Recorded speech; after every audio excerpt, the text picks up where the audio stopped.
So you mentioned earlier in the show you mentioned that Rush was your first concert, and obviously when the bug bit you, it bit you hard. What was the first album that got you interested in rock and roll? Actually, I have a really there is no first album or first song. I like I said at the beginning, I had a transistor radio when I was a little kid, and they'd say go to bed, and I'd stick it in my pillow, and I just it was just that music, just like music in general, just it was probably back then it was probably Bob Seger and Elton and stuff, Nice. but then there was the KISS phase and everything. But then one time I went to church camp, and the younger kids, the story just got really good. The toddlers, the toddlers were all in one cabin. The next, age group of boys were in one cabin, and the girls were in another. So this kid says, "I got the 8 tracks. Who's got the player?" And everybody's like, "What do you mean? We didn't bring the 8-track player." And the one kid says, "Hold on, I'll be right back." So I don't know if you remember when we were little, they had those little robots. You stuck the instructional 8-track in its belly, and they had little buttons on its chest, and then it would say, "What's 1 + 1? Push 2 if it's you push the button," and then their little red eyes blinked and stuff. While they were asking you these questions. Well, the little toddler group had one of those. So the one kid goes, "I'll be right back." And he runs down to the toddler room, steals I think it was called 2XL back then. So he takes it and brings it over. And the first 8-track he puts in, British Steel. Oh. And all I can remember is because it was still daylight. And then as the CDs as the music's going, it's getting darker and darker. And by the time it was pitch dark, United, this light's just blinking, these red eyes. And I'm like looking at going, and I'm hearing, British Steel for the first time ever. And I was like, oh my God, Yes. And then they put in Pink Floyd, The Wall. And I'm like going, I never heard of such a thing, And I'm like, when's the next church camp? I can't wait to go to church camp. It's like, shit, Turned into heavy metal, turned into metal church camp. Yeah, exactly. Nice. So then when I came home from church, from the camp, I went to my next door neighbors and I said, dudes, I'm like, there was this band, Judas Priest, man. I'm going to go to the record store as soon as mom takes me to the mall and drops me off, I'm going straight to the record store. I'm buying every one of those Judas Priest albums. And I did. I bought every one of them. And yes. I sat there and rocked every one of them. This might be the best how'd you get hooked in Talk Louder history. Church camp on an 8-track. Yeah. And but I mean, it wasn't even. I love the music, but it was when it was just getting dark and those red eyes were blinking at you. Like, the metal listen god. to me, I'm sucking you in. Yes, breaking the law. And I was like, that's so good. And so good. So like from then I was like, Kiss Who, Judas Priest. Wow. This like. Wow. And then I did go to a concert before the Rush back in the 70s. There was a band called Left End, and they were a local band, but they were on Polydor Records. Mm-hmm. And basically some people would say they were a Alice wannabe band. Their music was very like Thin Lizzy type rock, but the singer was nuts. His name was Dennis DeMenis. And he actually became a really good friend of mine. He recently passed about 10 years ago. Great guy, but he would go on stage and he'd start drinking wine, first song, and he would probably go through a dozen bottles of wine.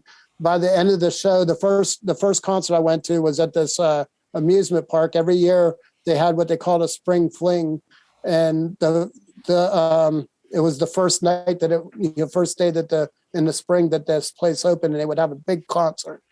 And the time I went was with Left End, and at the end of the show, Dennis come out for the encore, and he was like almost butt naked. He was in his, underwear, and he's like, screw you guys, I'm back here getting laid, and I'm drinking, and I'm having fun. I don't want to play anymore.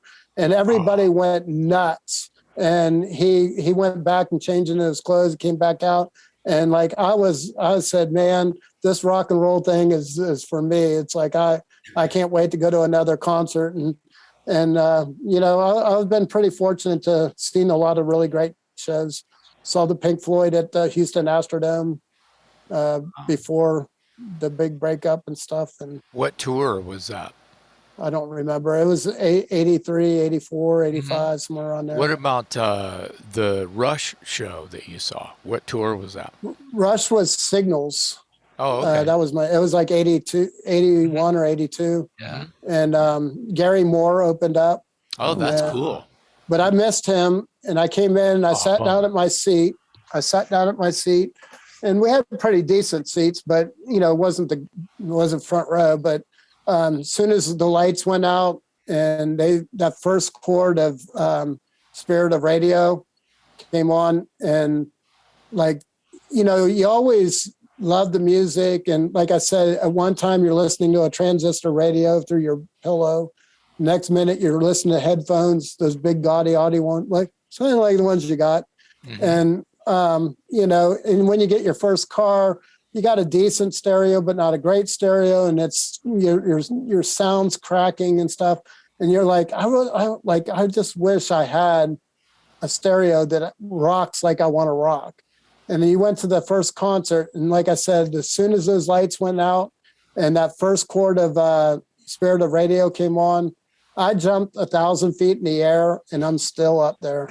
It's nice. like I was like, because it was like the lights, just, you know, the lights were so awesome, and it was loud, like you want to rock, you know.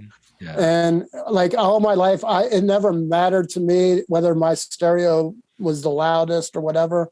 Now, you and I know Crazy Dan. Crazy Dan was one of my best friends. He still is. Crazy Dan eats, sleep, drink, and lived for rock and roll, but he had a drinking problem. And I spent many, many days with him over our lifetime together, and he was generally a great person. And when he was drunk, he would go around and high five every single person in the bar or wherever you were at. And he was a lovable drunk, but sometimes he just crossed the thing. But Crazy Dan always was one he had to have the loudest stereo. Like no matter what, his home stereo rocked. Like you could hear it miles and miles and miles down the road. And at one point we decided, you know, you said about thankless job and stuff. And, you know, unfortunately making flyers, you need money. And, you know, if you're going to put out a magazine, you need money. Yeah. I wouldn't know anything about that. Right. So what I did was I would have different ways, you know, the merchandising and stuff, and whatever ways that I could come up with cash to pay for it. And at the time with the magazine, you get hundreds and hundreds of CDs. There's no way you could sit there and listen to every single one as much as you would love to. And I would put everything in a box. I would handpick which ones I thought I might enjoy. And then once a month, I would go over Crazy Dan's house, and we'd invite a bunch of music lovers over. We'd order a bunch of pizza, a couple kegs of beer, and Crazy had, you know, six disc changer. And we would tell people, okay, go ahead and go through these CDs. And if you see anything that strikes your fancy, give us $3, whatever, you know. So if you want to listen to it, we'll just throw it in the disc changer. And, you know, so there's like probably 25, 30 people all at Crazy Dan's place. And he's got it cranked out. Like we're all like in that Energizer thing where we're plastered to the back of the thing. But it was so cool. It was like, you know, everybody looked forward to going to the Paul Unger listening party. And they discovered music and bands that they never even knew existed. And that was my goal with the magazine too. it wasn't about whether I said it sucked or whether I said it was great. Everybody had their own opinion of all the different things, and it, you know, whatever music touches your soul, you know, that's the most important thing, is just finding it. Need your Hey autograph. Dave, you're wrangling autographs as of late at the Bay Area Strikes Back, showing your 14-year-old son how it's fucking done. Yeah. Yeah. Cheers to you Yes. and Dash for getting Dave Lombardo's Siggy Oh yeah. on Rain and Blood. Whoa! Yeah. Yay! That was, I saw that. Now, that is very cool. do you have a story like Paul's that says, you know, fuck you, I don't have time? You ever had anybody do that to you?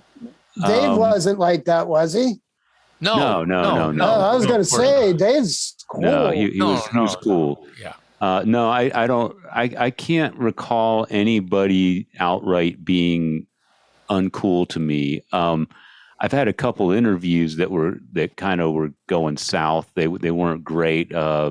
Glenn Danzig comes to mind. I had Dave Mustaine. I had one time. I've interviewed him numerous times, but one time in particular, he just sounded like he was a mess, and it just went around and around in circles. But yeah, he might have been whacked out. I don't know.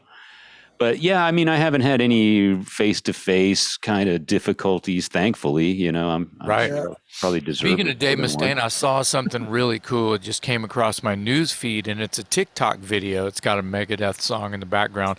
Dave Mustaine has his hoodie on. You see his face. You can tell it's Dave Mustaine, but he's got a hoodie, a big coat, right?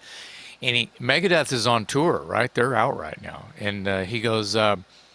he walks up into the mezzanine, like in the nosebleed seats, and he's got his hoodie on, and there's this row of little kids with their parents, like, you know, I don't know, 10-year-olds, right? Like three or four of them.